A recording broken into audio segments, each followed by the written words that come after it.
Alright, y'all.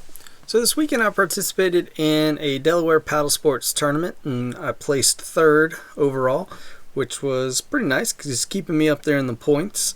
And we had kind of a bad forecast, but the weather turned out to be pretty nice. It did rain on us occasionally.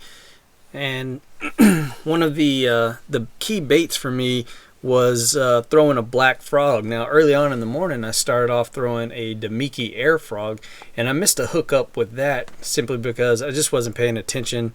The frog had gone under very quietly, and so I missed that hook set. But afterwards I started throwing a creature bait, and I even missed a few hook sets with that as well. So that kind of cued me in on what the fish might be doing. So I switched over to a pop-ar type bait from Official Baits, and that had treble hooks on it. Now the interesting thing about that was the fish would come up and hit it, and they'd even take it under, but they would not fully commit to the bite. So that kind of gave me more clues as to what the fish's mood were.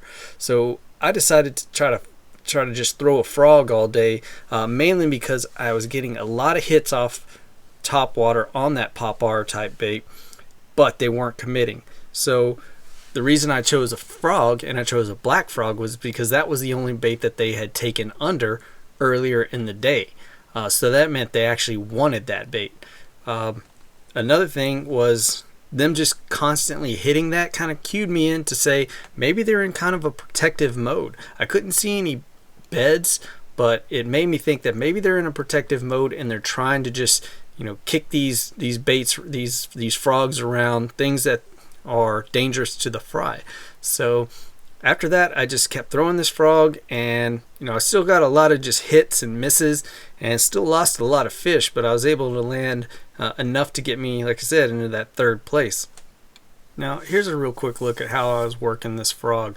Of course I'd skip it undercover, but I'd use my right hand to kind of twitch it and walk the dog with that. I don't like making a lot of movement with the rod. Just how I walk the dog, and it works really well for me. I tried to really experiment with a bunch of different frogs. The three that worked the best were one that I gotten in my lucky tackle box. It was an all black, and then the Seville pivot frog that worked really well. Got some good hookups on that, and a Spro, which was still in black and yellow. I think that one's called the Rainforest one. I'd have to check. Got it in the tackle warehouse a few months ago. But once my lucky tackle box one got bent up, that's really kind of what prompted me to switch, because I also downsized the size of the presentation. I thought that might be something that was key, because maybe the bass weren't committing to the larger bait, so I needed to fill out a limit. So I tried to go with the smaller versions that I had in my arsenal.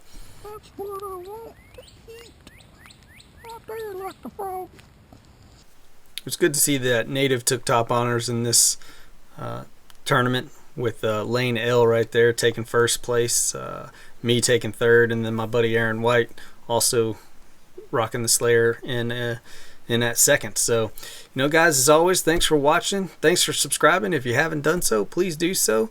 Take care now, you hear?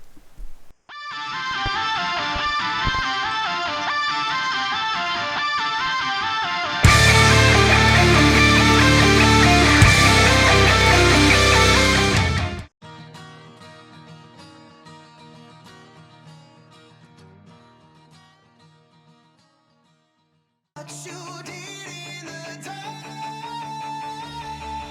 so light 'em up.